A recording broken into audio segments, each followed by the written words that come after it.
Ex-girlfriend 27 female, aborted our child impulsively at 5 months.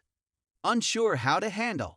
I'm writing with a heavy heart since she, my ex-girlfriend 27 female, aborted our kid 1 year into our relationship, 5 months into the pregnancy, and 3 days before we were to move across the nation together. I'm writing this as a cry for assistance because a part of me recognizes how poisonous a relationship I'm in, but I can't seem to escape the feeling that I've done something wrong and that the end of this relationship was my fault. Part of me blames myself for not getting over key realities in the relationship and ways she hurt me. I see she is immature and selfish, and maybe part of me is as well for allowing her to affect me. I finally got the courage to take action, yet I felt the need to express myself. I have no close friends or relatives that are prepared to listen to me air this out since they have been advising me not to date her from the beginning, which I did stupidly so. Here I am reaching out to the internet. I no longer have a circle of support since my family no longer supports me, despite the fact that I always manage to find my way back to her.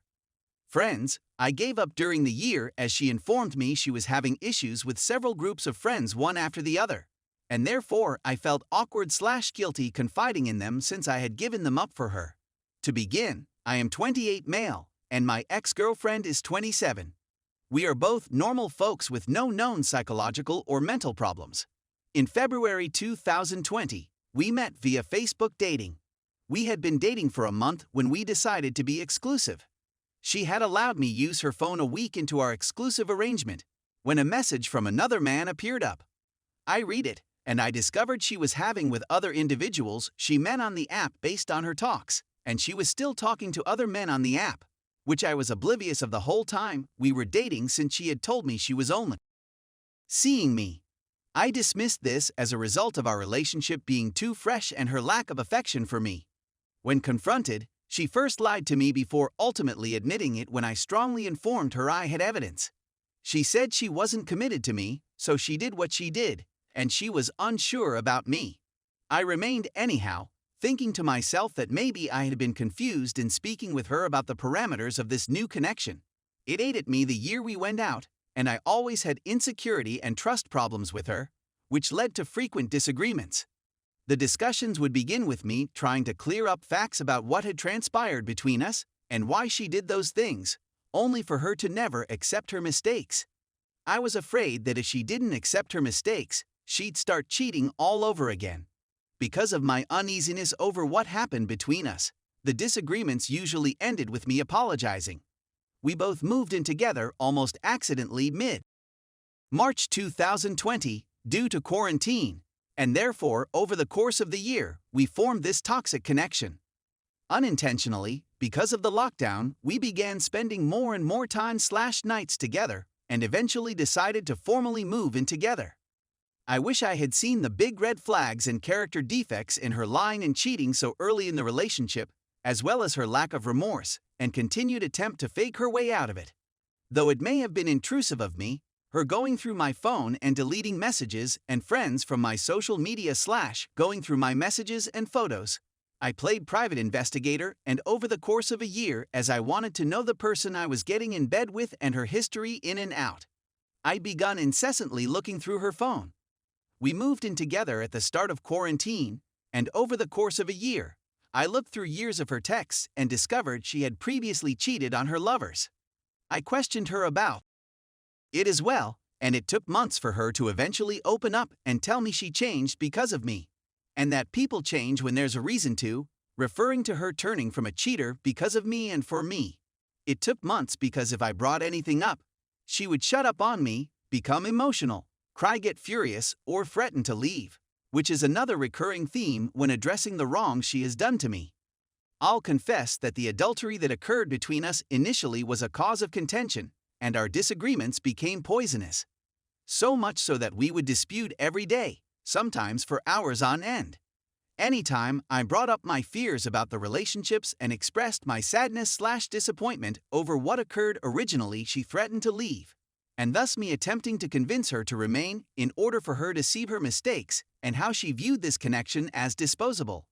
What she did was a sort of emotional abuse, in my opinion.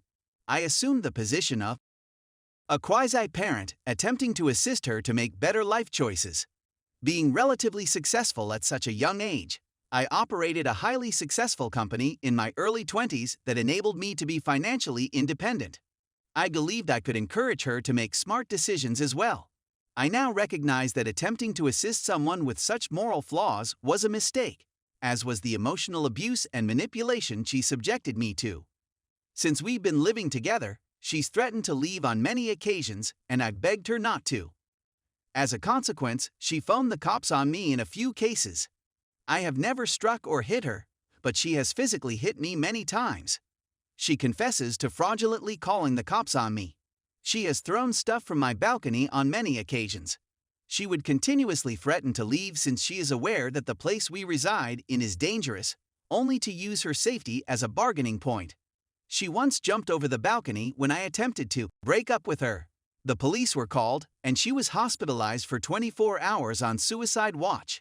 She claims she is not suicidal, but she later tells me she did it to control me in the hopes that I would give in. When we quarrel, she says she wants me to pursue her. I know I made a mistake in allowing her to remain, and I now understand she has no respect for me and will never have because of the times I've been there for her no matter what. Let's fast forward to about a year into our relationship. We discovered she was pregnant. We opted to retain the child. I had spent the whole year preparing to relocate for this girl, who was intending to attend college. Being financially independent, I chose to spend the following year liquidating my belongings in preparation for her relocation and for our future life and kid, not thinking of myself as I could live wherever I wanted.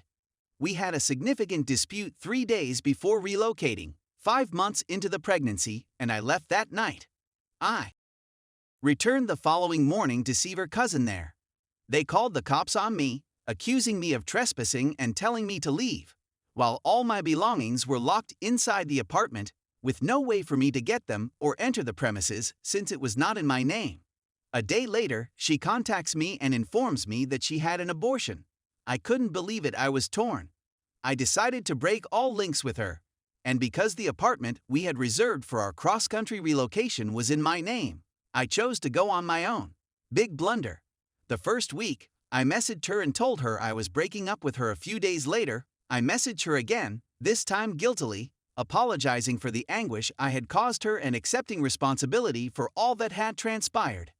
I can't believe she's making me feel like I'm the one who did something wrong, and that the abortion was my responsibility. I couldn't help but think of all the good things we had. We eventually reconciled and she moved in with her belongings.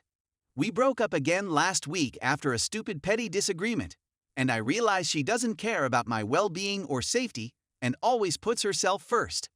I got the impression she had no guilt for the errors she committed or the sorrow she said she felt following the abortion. She said that she was delighted she had the abortion, and that she was still not over her ex from over 5 years ago. She stopped me from all kinds of contact since it was yet another instance of my doing wrong, and it has taken me this long to grasp her proclivity to emotionally torture me. Part of me believes that everything that has occurred is my fault and that I, as the person I am, brought it all on myself. I'll confess that I'm not perfect, that I have a quick temper, and that I have insecurity/trust problems as a consequence of what occurred. That is why I keep returning to her. She argues she does not deserve the treatment and lack of concern for her emotional needs caused by mine ranting and swearing, but I believe she purposefully pushes me to this point, as it drives me insane that she is never willing to accept her flaws. I'm not sure how to walk out of this relationship since it seems poisonous and manipulative to me, and she knows I care about her and would do everything for her. In exchange, I know she will end things with me without guilt or concern. How do I ensure that I entirely disconnect from this while also coping with my sadness as a consequence of this roller coaster? I desperately want someone to tell me what an awful person she is. A part of me knows it, yet I keep coming back. My reason was pure love. Part of me believes I was weak and desperate, and that I used love as an excuse for being treated like a dog. I now understand the error of my ways and have taken efforts to remove her from my life. How can I be sure I stick to this? Many people have suggested that I visit a therapist, but I am so put off by the concept that maybe I just need that push. Even after the abortion, I believed we had a fighting chance, and we had a lengthy discussion about the whole relationship. But after our final disagreement and the last time I saw her, it's suddenly my fault since I can't move over the abortion in her eyes. Is there any relationship that has ever been repaired after such a horrific wreck?